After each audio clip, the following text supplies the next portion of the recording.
Welcome to the Deep Dive, where I uploaded my transcript for the podcast and have two AI hosts talk about it. They may go into more depth than I went into. So without further ado, here's the Deep Dive. Have you ever had a relationship just end suddenly? Like completely out of the blue. Yeah. Like one day things seem okay and then boom, it's over. Oh, yeah. So that's what we were going to be diving deep into today. This idea of discarding in relationships. Okay. And we're going to be looking at an audio lecture called Discarding Phenomena in Relationships. Interesting. And this expert, let me tell you, has some really interesting insights. Okay. Like right off the bat, one of the things that I thought was really interesting is this idea that discarding is not like a normal breakup. Right. It's its own thing. It's very distinct. It's marked by this abrupt and often, pretty brutal severing of the connection. Right. And often with no explanation. It's like someone flips a switch. Yeah, and you're just left there standing like, what just happened? Exactly. And so that's one of the things that I thought was really interesting that he points out right away. Mm-hmm. And then he also links this idea of discarding to certain personality traits. Specifically something called cluster B personality disorders. Okay. Now, I will say, as a caveat, we're not trying to be armchair psychologists here. Yeah, this is just one expert's point of view. Yeah, this is not about labeling anyone. But I do think that there is something really insightful to be gained by trying to understand some of these patterns. Right. It can give you a new lens to look at things through. Yeah. And, especially if you've been through a breakup like this. Uh-huh. So, I think just to start off, what is cluster B? Because I know that's kind of like a clinical term that, not everyone is going to be familiar with. Yeah. So when we talk about cluster B personality disorders, we're talking about a group of personality disorders that share some common features. Okay. And these features often revolve around difficulty regulating emotions, impulsivity, and challenges with interpersonal relationships. Right. So they can present, in a lot of different ways, but these are some kind of common threads that run through them. Mm-hmm. Okay. So like intense, emotional, kind of up and downs and like stormy relationships. Right. Exactly. Is that kind of like a hallmark? Exactly. Okay. And so I think that's maybe like a good starting point, right? Right. Because if we're trying to understand how discarding plays into this, then it makes sense that people who have trouble regulating their emotions might be more prone to that. Right. It's like that impulsivity comes out and that can lead to that sudden, cutting off of the relationship. Yeah. Without really thinking it through. And the lecture gets even more interesting because he starts to kind of break down how discarding might actually serve different purposes depending on the specific disorder. Uh-huh. That's fascinating. So let's dive into that a little bit. Like, what are some examples? Okay, so one that stands out is what the speaker calls extreme self-focus disorder. And when you hear that, you're probably thinking narcissistic personality disorder. Right. And these are folks who are very, very focused on themselves. Okay. Their image, getting admiration and validation from others. So when a partner starts to see through their facade, they might discard that partner to protect their own ego. Wow. Right. So it's almost like a defense mechanism. It's not even about you. Right. It's about them. It's about them and like maintaining their image. Their image. Exactly. Wow. And then you have another one is what the speaker calls emotional intensity disorder, which you can think of as kind of lining up with what many know as borderline personality disorder. Okay. And these folks are terrified of abandonment. Oh, wow. So they might actually do the abandoning first. Really? Even over very small perceived slights. Oh, wow. It's like a self-fulfilling prophecy almost. Wow, that's so interesting. So they are afraid of being abandoned. Yeah. So they abandon first. So they do it first before they can be hurt. Wow. So it's really driven by fear. Yeah. Yeah. And I think what's really interesting about both of those examples is that even though the motives are so different, right, the impact on the person being discarded is probably pretty similar. Yeah. I mean, if you're on the receiving end of that, it's going to be very painful. Absolutely. You're going to feel confused. You're going to feel hurt. Yeah. Possibly even betrayed. Yeah. So there are definitely going to be some commonalities there in terms of the impact, even though the motivations might be different. Yeah. And speaking of feeling betrayed, one of the things that the speaker talks about is this idea of the idealization, devaluation, discard cycle. Oh, yeah. That's a really important concept. Can you unpack that a little bit? Yeah. So it's kind of like a 3-stage process. Okay. So in the beginning, there's this idealization phase where you are put on a pedestal. Okay. You're showered with attention and affection. Yeah. Everything seems amazing. Right.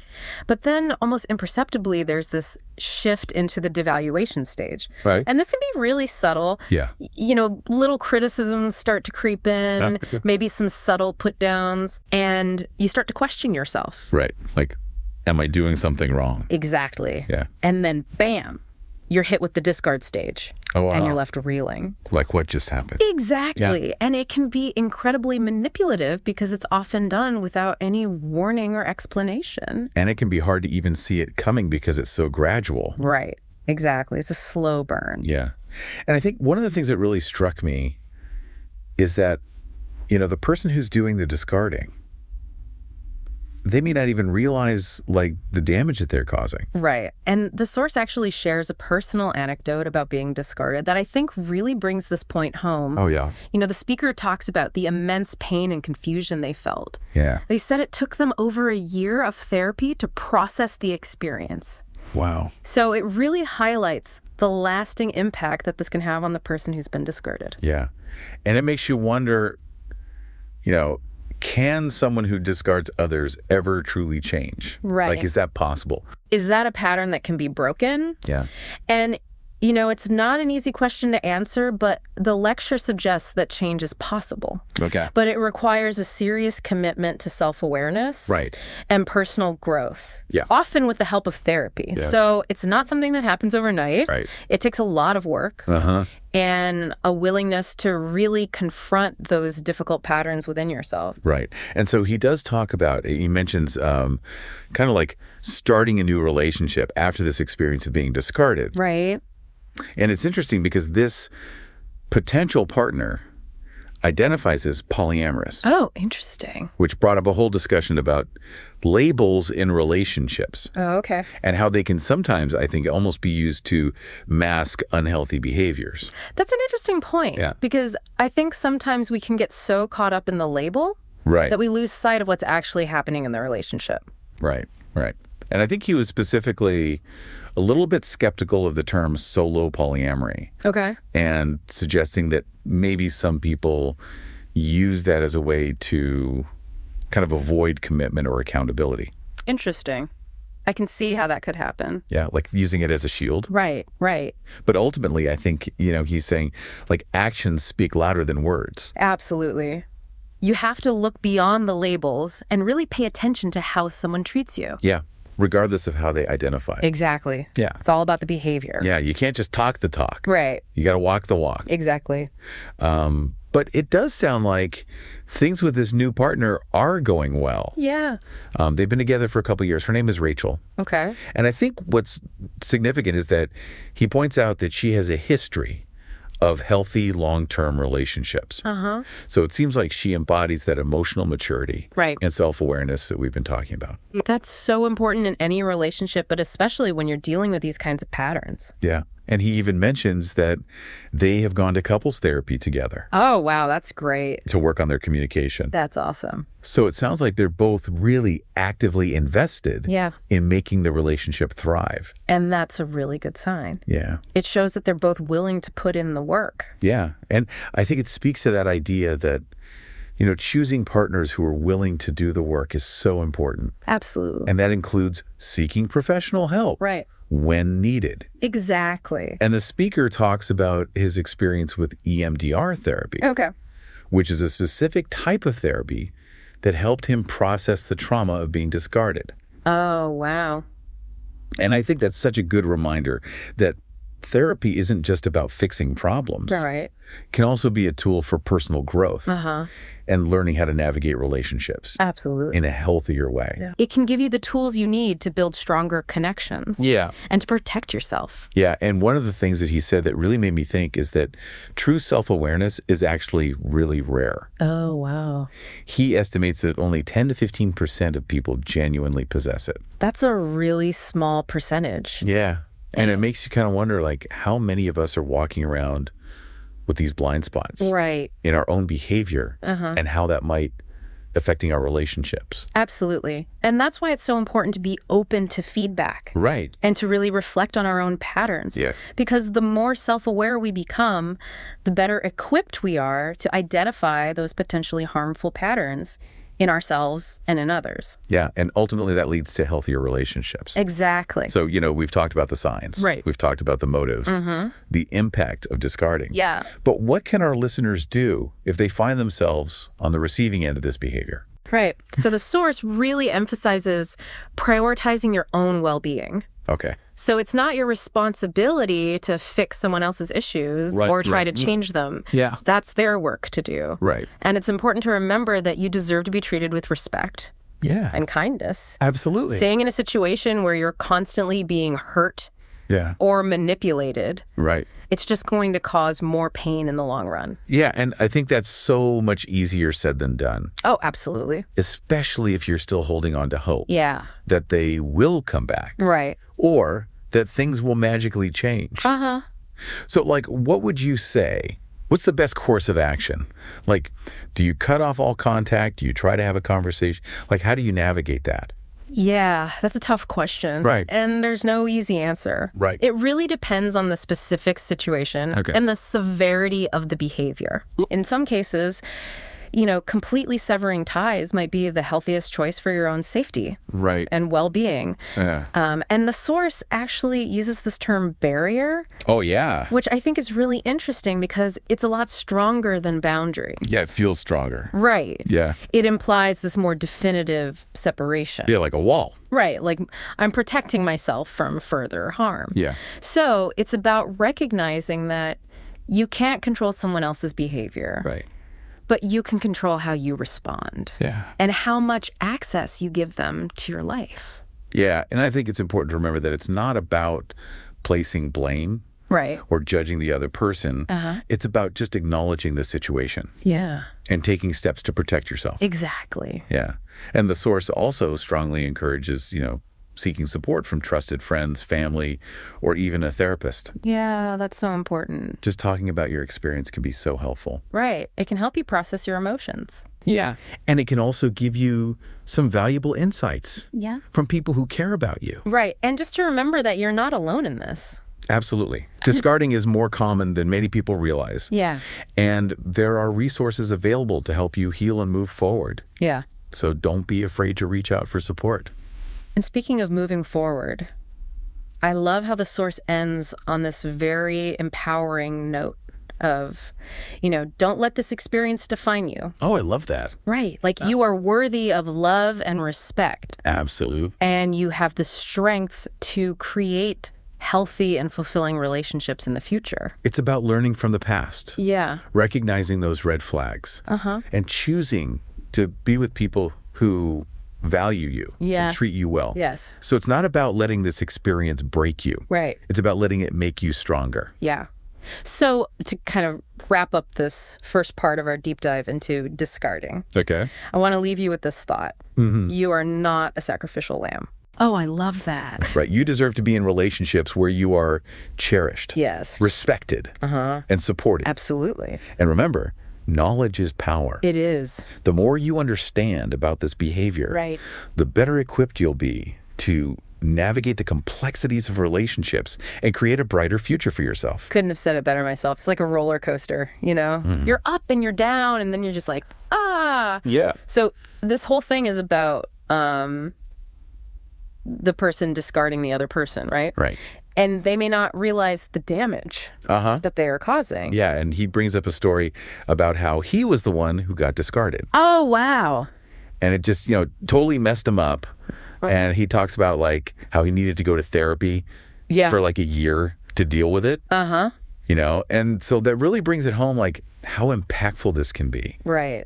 And it makes you wonder, can someone who discards others ever truly change? That's the million-dollar question. Right. And he does suggest that change is possible. Okay. But it requires, a serious commitment to self-awareness. Right. And personal growth. Yeah. Which often includes therapy. And he talks about starting a new relationship after this experience Right. with someone who identifies as polyamorous. Right. Which I thought was interesting because that brings up, that whole discussion about labels in relationships. Right.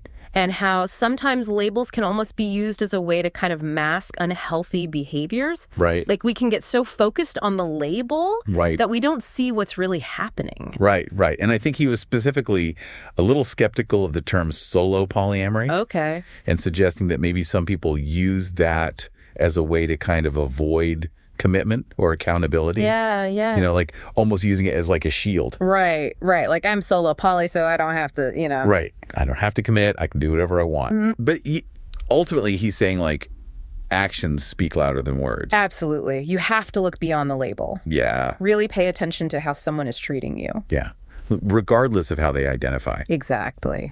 So he does talk about, this new partner, and it seems like things are going well. Okay. They've been together a couple of years. Mm-hmm. Her name is Rachel. Okay. And he points out that she has a history of healthy long-term relationships. That's a good sign. Right.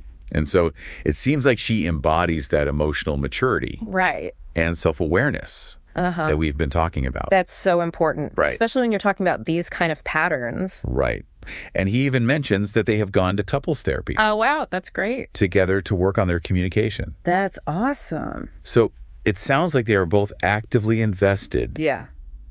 in making this relationship work. And that's a really good sign. Right. That they're willing to do that together, Yeah. to put in the work. Right. And it speaks to that idea that, choosing partners who are willing to do the work. Absolutely. So important. Yeah. And that includes seeking professional help when needed. Right.